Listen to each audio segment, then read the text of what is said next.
নমস্কার, খবর শুনছেন M2T নিউজ চ্যানেল থেকে। জানাবো আজকের বিশেষ খবর। বাছাই করা খবরগুলো পেতে চ্যানেলটিতে সাবস্ক্রাইব করে পাশে থাকা বেল আইকনটি অল করে রাখুন। শুরুতেই হেডলাইন্স। শোলে ছবির অমিতাভ ধর্মেন্দ্রর মোটরবাইকের পর্যটক নিয়ে ছুটবে দার্জিলিংয়ের পাহাড়ি রাস্তায়। 100 টাকাতেও দেদার বিকোচ্ছে মহার্ঘ ডাব। নিরাপত্তার নিশ্চয়তায় মহিলাদের সবচেয়ে বেশি খুশি রাখে সমীক্ষা। বসছে লাইনাক শহরে দেওয়ার হাইটেক যন্ত্র। 100 কোটির পরিকাঠামো পিজি ক্যান্সার হবে। থেমেছে গোলাগুলি, বাড়ি ফেরার অপেক্ষায় উপত্যকার বাসিন্দারা। খুচরোর ঝামেলা, বেসরকারি বাসেও অনলাইনে ভাড়া। কোন শর্তে যুদ্ধবিরতি জানতে চায় দেশ। আজ ভারত ও পাকিস্তান বৈঠক। হঠাৎ যুদ্ধবিরতি কেন? হঠাৎ আমেরিকায় বা কেন ভারত ও পাকিস্তানের সংঘাতের অবসানের ঘোষণা করল? ফেরেননি পুনম। পহেলগাঁও হানার সেই 4 জঙ্গি কোথায়? যুদ্ধবিরতি হয়ে গেল, আজ ডিজিএমও স্তরে দুদেশের বৈঠক, কিন্তু এখনও যে পুনম সাউয়ের খোঁজ মিলল না। পাঠানকোটে সীমান্ত লঙ্ঘনের অভিযোগে পাকিস্তানি রেঞ্জার্স আটক করেছিল তাকে, সেটাই শেষ। প্রধানমন্ত্রীর বাসভবনে শুরু হয়েছে গুরুত্বপূর্ণ বৈঠক। শামশেরগঞ্জে বোমা বিস্ফোরণ, জখম নাবালিকা। 90 দিনের জন্য পারস্পরিক আমদানি শুল্ক কমানোর ঘোষণা আমেরিকা থেকে চীনের। রেশন মজুতের নির্দেশ কেন্দ্রের। আপাতত সংঘর্ষ বিরতি চলছে ভারত পাকিস্তানের, কিন্তু পরিস্থিতি সম্পূর্ণ স্বাভাবিক বলা যায় না। এই আবহে একগুচ্ছ ব্যবস্থা গ্রহণ করছে প্রশাসন। 40 ডিগ্রি ছুঁই তাপমাত্রা। কলকাতায় কবে আসবে বৃষ্টি? গরমের দাপটে অস্থির শহরবাসী। কলকাতায় লাফিয়ে তাপমাত্রা প্রায় 40 ডিগ্রি ছুঁই। বেলা 9টার পর থেকেই রাস্তায় বেরোনো প্রায় দুষ্কর। বিস্তারিত জানতে আমাদের চ্যানেলটির সাথে যুক্ত থাকুন। শান্ত হলো উত্তপ্ত এলওসি। 19 দিনে প্রথম কাটল গুলি, সেলিংহীন রাত। 3 দশকের সবচেয়ে উত্তপ্ত পরিস্থিতির পর রবিবার রাতে শান্ত এলওসি। সাম্প্রতিক যুদ্ধবিরতি চুক্তির পর এই প্রথম রবিবার গোলাগুলি ও সেলিংহীন রাত কাটল জম্মু ও কাশ্মীর এলাকার। লাল বলে শেষ বিরাট রাজত্ব। আন্তর্জাতিক টেস্ট ক্রিকেট ইতি টানলেন কোহলি। ভারতীয় ক্রিকেটে যুগাবসান। লাল বলের আন্তর্জাতিক ক্রিকেট থেকে অবসর নিলেন বিরাট কোহলি। ফলে দেশের হয়ে আর সাদা জার্সিতে দেখা যাবে না ভারতের সর্বকালের অন্যতম সেরা ব্যাটারকে। গোপীবল্লভপুর 2 নম্বর। দলের সাংগঠনিক শক্তিবৃদ্ধি ও আগামী 18 তারিখের মিছিল সফল করতে দক্ষিণ মহাবল গ্রামে বিশেষ বৈঠক করল তৃণমূল। বিনপুর 2 নম্বর। বড়ামশোল এলাকায় পথ দুর্ঘটনায় আহত এক বাইকারোহী। ওয়েস্ট বেঙ্গল। ঘা কখনো লুকিয়ে থাকে না, কড়া বার্তা ভারতের। ওয়েস্ট বেঙ্গল। মাঝপথেই ম্যাচ বন্ধ, তারপর যা হলো অভিজ্ঞতা জানলেন অভিষেক পোড়েল। সন্ত্রাসে আতুর ঘরে হামলা, আত্মঘাতী বিস্ফোরণে কাঁপল পাকিস্তান, রক্তারক্তি কাণ্ড। ওয়েস্ট বেঙ্গল। সংঘর্ষ বিরতি লঙ্ঘন করে হামলা, পাক গোলায় নিহত বিএসএফ জওয়ান। পাকিস্তানের 35 থেকে 40 জন সেনার মৃত্যু হয়, ভারতের 5 জওয়ান শহীদ হয়েছে। ঝাড়গ্রাম। সংগঠন বৃদ্ধির লক্ষ্যে পশ্চিমবঙ্গ তৃণমূল মাধ্যমিক শিক্ষক সমিতির নেতৃত্বদের নিয়ে ঝাড়গ্রামে আয়োজিত হল সাংগঠনিক সভা। Breaking news. পাকিস্তানের রাজধানীতে হয়েছিল হামলা, করাচিতে কী হয়েছিল? ঝাড়গ্রাম। হলুদ বোঝাই লরিতে গাঁজা পাচারের ছক ভেস্তে দিল ঝাড়গ্রাম জেলা পুলিশ। উদ্ধার 232 কেজি গাঁজা, গ্রেপ্তার এক। বিনপুর 1 নম্বর। লালগড়ে অনুষ্ঠিত হলো লালগড় অঞ্চল তৃণমূল কংগ্রেসের বর্ধিত সভা। উপস্থিত রাজ্যের বনমন্ত্রী তথা এলাকার বিধায়ক বীরবাহা হাঁসদা। আপনারা এতক্ষণ শুনলেন আজকের শিরোনাম। আসবো বিস্তারিত খবরে। শান্ত হলো উত্তপ্ত এলওসি। 19 দিনে প্রথম কাটল গুলি, সেলিংহীন রাত। শ্রীনগর। 3 দশকের সবচেয়ে উত্তপ্ত পরিস্থিতির পর রবিবার রাতে শান্ত এলওসি। সাম্প্রতিক যুদ্ধবিরতি চুক্তির পর এই প্রথম রবিবার গোলাগুলি ও সেলিংহীন রাত কাটল জম্মু কাশ্মীর এলাকার। এলওসির পাশাপাশি শান্ত ছিল ভূস্বর্গের অন্য সেক্টরগুলিও। ভারতীয় সেনার তরফে জানানো হয়েছে, পহেলগাঁও হামলার পর গত 19 দিনের মধ্যে এই প্রথম কোনো রাত ছিল সম্পূর্ণ শান্তিপূর্ণ। রবিবার রাতে কোনো যুদ্ধবিরতি লঙ্ঘন বা সহিংস ঘটনা ঘটেনি বলেও বাহিনীর তরফে জানানো হয়েছে। বিশেষ বিষয় হলো, গত 23 এপ্রিল থেকে 6 মে পর্যন্ত এলওসি বরাবর একটি বিভিন্ন সেক্টরে ছোট অস্ত্রের সাহায্যে গুলি চালানোর ঘটনা ঘটেছে। এরপর 7 মে থেকে 10 মে পর্যন্ত পাকিস্তানের দিক থেকে ভারী সেলিংও করা হয়। চলেছে ড্রোন হামলাও। গত 3 দশকের মধ্যেই সবচেয়ে উত্তপ্ত হয়ে উঠেছিল জম্মু ও কাশ্মীর। তবে অবশেষে দুদেশের সম্পর্ক ফিরল স্থিতিবস্থা। 11 মে গোলাগুলির শব্দহীন রাত কাটল স্বর্গবাসী। তবে পাকিস্তান নিয়ে এখনও সতর্ক রয়েছে সেনা। চালানো হচ্ছে কড়া নজরদারিও।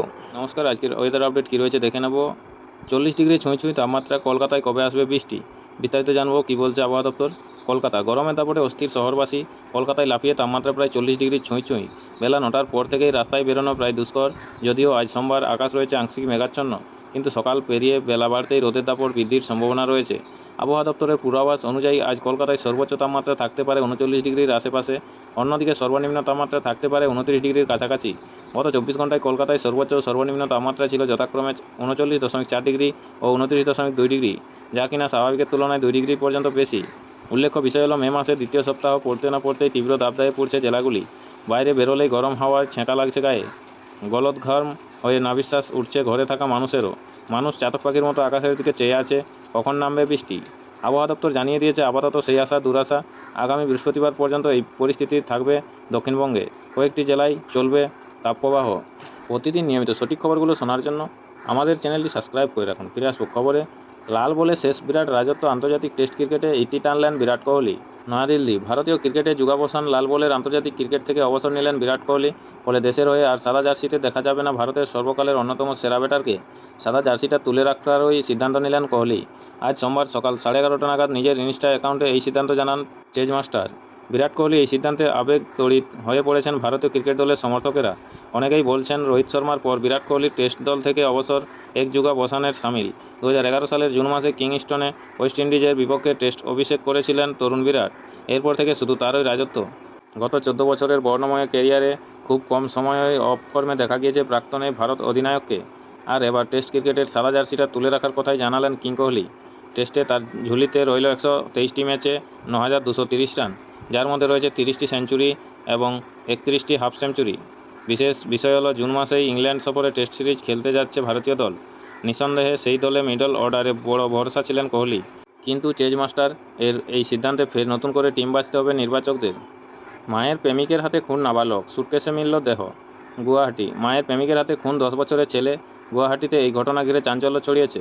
রবিবার ঝোপের মধ্যে পড়ে থাকা একটি সুটকেসের ভিতর থেকে ওই নাবালকের দেহ উদ্ধার করা হয়েছে। পুলিশ সূত্রে খবর, গত শনিবার থানায় ওই কিশোরের নিখোঁজ হওয়ার ডায়েরি করেছিলেন তার মা। পরিবারের দাবি ছিল টিউশন পড়তে গিয়ে ছেলেটি নিখোঁজ হয়ে গিয়েছে। ঘটনার তদন্তে নেমে পুলিশ জানতে পারে অভিযোগকারিনী মহিলা স্বামীর সঙ্গে থাকতেন না, বরং তিনি থাকেন জিতুমণি হলই নামে অপর এক ব্যক্তির সঙ্গে। তদন্ত চলাকালীন জিতুমণিকে পুলিশ জিজ্ঞাসাবাদ করতেই তার কথায় ধরা পড়ে একাধিক অসঙ্গতি। এরপরেই পুলিশ তাকে গ্রেপ্তার করে। পুলিশের দাবি, অভিযুক্ত জিতুমণি নাবালককে খুন করে দেওয়া সুটকেস বন্দি করে ঝোপের মধ্যে ফেলে দিয়েছিল। সম্ভবত তাদের প্রেমের সম্পর্কে পথের কাঁটা হয়ে উঠেছিল 10 বছরের বালক। আর তাই এমন ন্যাক্কারজনক কাণ্ড ঘটাতেই হাত কাঁপেনি জিতুমণির। তাকে গ্রেপ্তার করার পাশাপাশি খুনের ঘটনায় জড়িত থাকার সন্দেহে মহিলাকেও আটক করেছে পুলিশ। ঘটনার তদন্ত চলছে বলে জানানো হয়েছে। আপনাদের সকলকেই বলা হচ্ছে, যারা নিয়মিত গুরুত্বপূর্ণ খবরগুলো শুনতে চান অবশ্যই আমাদের চ্যানেলটি সাবস্ক্রাইব করে রাখুন। ফিরে আসবো খবরে। কোন শর্তে যুদ্ধবিরতি? জানতে চাই দেশ। আজ ভারত ও পাকিস্তানের বৈঠক। হঠাৎ যুদ্ধবিরতি কেন? হঠাৎ আমেরিকায় বা কেন ভারত ও পাকিস্তানের সংঘাতের অবসানের ঘোষণা করল? শনিবার বিকেলের পর থেকে দেশজুড়ে এই প্রশ্নই সবচেয়ে বড় আকার নিয়েছে দেশবাসীর চর্চায়। কতদিন থাকবে যুদ্ধবিরতি এবং কোন শর্ত চালিকা শক্তি হবে? আজ সোমবার দুপুর 12টায় ভারত ও পাকিস্তানের দুই director general of military operation আলোচনায় বসবেন। সেখানেই স্থির হবে যুদ্ধবিরতির ভবিষ্যৎ। নতুন কোনো যুদ্ধবিরতি এগ্রিমেন্ট কী হতে চলেছে, তার শর্ত কী হবে, এই তাবৎ প্রশ্নের উত্তর পাওয়ার জন্য গোটা দেশ অধীর আগ্রহে অপেক্ষা করছে। অন্যদিকে বিরোধী দলগুলি দাবি করেছে ডোনাল্ড ট্রাম্পের মধ্যস্থতা ভারত সরকার কোনো পরিস্থিতিতে মেনে নিয়েছে এবং এ পর্যন্ত কী ঘটেছে সেটা জানাক সরকার। সংসদের বিশেষ অধিবেশনও ডাকা হোক।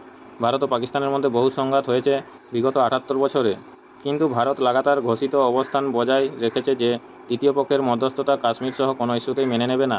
সেক্ষেত্রে কি ভারতের অবস্থান বদলে যাচ্ছে ভারত ও পাকিস্তানের আগে? তাহলে আমেরিকার প্রেসিডেন্ট কেন ঘোষণা করে দিলেন যে দুই দেশ যুদ্ধ পরিস্থিতি থামাতে রাজি হয়েছে? এমনকি ট্রাম্প স্পষ্ট জানিয়েছেন আমেরিকার মধ্যস্থতাতেই এটা সম্ভব হলো। রবিবারও একই দাবি করেছেন মার্কিন প্রেসিডেন্ট। শনিবার এই আবহে কোনো উচ্চবাচ্য না করলেও রবিবার বিকেলে কিন্তু ভারত সরকার জানিয়েছে আমেরিকার মধ্যস্থতা মেনে নিয়ে যুদ্ধবিরতি করা হয়েছে। এই দাবি ভিত্তিহীন। প্রস্তুত পাকিস্তানই ভারতের প্রত্যাঘাতে কোণঠাসা হয়ে সংঘাত থামাতে মরিয়া আবেদন করেছে। তারপর মার্কিন বিদেশ সচিব এবং ভাইস প্রেসিডেন্ট ভারতকে বলেছেন পাকিস্তান যুদ্ধ বন্ধ করতে চাইছে। ভারত কী চাইছে? ভারত সরকার এরপর আমেরিকাকে জানিয়েছে যে পাকিস্তান যদি কোনো নতুন আগ্রাসন না দেখায় তাহলে ভারতও সংযত থাকবে। কিন্তু পাকিস্তান সামান্যতম আক্রমণাত্মক হলেই ভারত এর থেকেও কঠোর জবাব দেবে। এরপরে যুদ্ধবিরতির সিদ্ধান্ত হয়। ভারতের প্রত্যাঘাতে শুধু অধিকৃত কাশ্মীরেই 40 পাক সেনা প্রাণ হারিয়েছে বলে রবিবার সন্ধ্যায় সরকারিভাবে জানানো হয়েছে। অর্থাৎ মানেটা স্পষ্ট, পশ্চিমী মিডিয়া বা পাকিস্তান যাই দাবি করুক না কেন, ব্যাকফুটে ইসলামাবাদই ছিল। আর এই পরিস্থিতিতে আজ ভারত ও পাকিস্তানের দুই ডিজিএমওর বৈঠক। ওই আলোচনার পর কি স্পষ্ট হবে যে যুদ্ধবিরতির কারণ কী। ভারতের এই ব্যাখ্যার পাশাপাশি মার্কিন প্রশাসনের দাবি, শুক্রবার বিকেলে কার্যত নাটকীয় কিছু পরিস্থিতির সৃষ্টি হয়েছিল। তারপরই সংঘাত ঠেকাতে মরিয়া হয়ে আসরে নামে আমেরিকা। মার্কিন প্রশাসনের দাবি, গোয়েন্দা সূত্রে হোয়াইট হাউস হঠাৎ জানতে পারে ভারত ও পাকিস্তানের মধ্যে যে সংঘাত আপাতত ড্রোন ও মিসাইল আক্রমণে সীমাবদ্ধ রয়েছে সেটি পরমাণু যুদ্ধে বদলে যাওয়ার আশঙ্কা দেখা দিয়েছে। যদিও মার্কিন প্রশাসন পরমাণু শব্দটি ব্যবহার করেনি, তাদের বক্তব্য মারাত্মক এক সংঘাত পরিস্থিতির দিকে অগ্রসর হচ্ছিল এই যুদ্ধ। এরপরই মার্কিন ভাইস প্রেসিডেন্ট জেডি ভান্স সরাসরি প্রধানমন্ত্রী নরেন্দ্র মোদীকে ফোন করেন। তখন মধ্যরাত মোদীকে ভান্স বলেন, আপনাদের সরাসরি কথা বলা দরকার, পরিস্থিতি অত্যন্ত খারাপ দিকে যাচ্ছে। ততক্ষণে মার্কিন বিদেশ সচিব মার্কো রুবিও পাক সেনাপ্রধান আসিফ মুনিরকে ফোন করেছেন। এরপর রুবিও কথা বলেছেন ভারত ও পাকিস্তানের দুই বিদেশমন্ত্রীর সঙ্গেও। উভয়কেই তার বার্তা ছিল সংযত হওয়ার সময় এসেছে, আমেরিকা আলোচনায় সব রকমভাবে সহায়তা করতে রাজি। একটি ড্রাফট এগ্রিমেন্ট তৈরি হোক, তবে সেটা দুপক্ষকেই করতে হবে। শনিবার সকালে এই আলোচনায় প্রবেশ করেন সৌদি আরবের বিদেশমন্ত্রী ফয়জল বিন ফারহান। তিনিও দুই বিদেশমন্ত্রীর সঙ্গে কথা বলে আবেদন করেন যুদ্ধবিরতির। কেন আমেরিকা মরিয়া হয়ে যুদ্ধবিরতি চাইল? জানা যাচ্ছে, শুক্রবার মধ্যরাত থেকে ভারত পাকিস্তানের যে 8টি সেনাঘাঁটিতে হামলা চালিয়েছে, তার মধ্যে নূর খান এয়ারবেসের অদূরেই রয়েছে পাক পরমাণু স্টোরেজ ফ্যাসিলিটি। পাকিস্তান আতঙ্কিত হয়ে পড়ে সেই আতঙ্কেই ন্যাশনাল কমান্ড অথরিটির বৈঠক ডাকেন পাক প্রধানমন্ত্রী। অর্থাৎ যে কমান্ডের হাতে পরমাণু অস্ত্র সংক্রান্ত সিদ্ধান্ত গ্রহণের ক্ষমতা, আমেরিকার আশঙ্কা প্রবল আকার ধারণ করে দ্রুত শুরু হয় যুদ্ধবিরতি অবিলম্বে কার্যকর করার প্রয়াস। পাকিস্তানকে কার্যত নির্দেশ দেয় আমেরিকা, ভারতের সঙ্গে কথা বলতে হবে। সেই মতোই আমেরিকার নির্দেশ অনুযায়ী দুপুর 1টায় পাকিস্তানের ডিজিএমও ভারতের কাছে বৈঠকের সময় চান। দুপুর 3:35-এ দুই ডিজিএমও ফোনে কথা বলেন, সিদ্ধান্ত হয় যুদ্ধবিরতির। নিয়মিত গুরুত্বপূর্ণ সঠিক খবরগুলো শোনার জন্য আমাদের চ্যানেলটি সাবস্ক্রাইব করে রাখুন। ফিরে আসুক খবরে। ফেরেননি পুনম পহেলগাঁও হানার সেই 4 জঙ্গি, এখন কোথায়? নয়াদিল্লি। যুদ্ধবিরতি হয়ে গেল, আজ ডিজিএমও স্তরে দুদেশের বৈঠক, কিন্তু এখনও যে পুনম সাউয়ের খোঁজ মিলল না।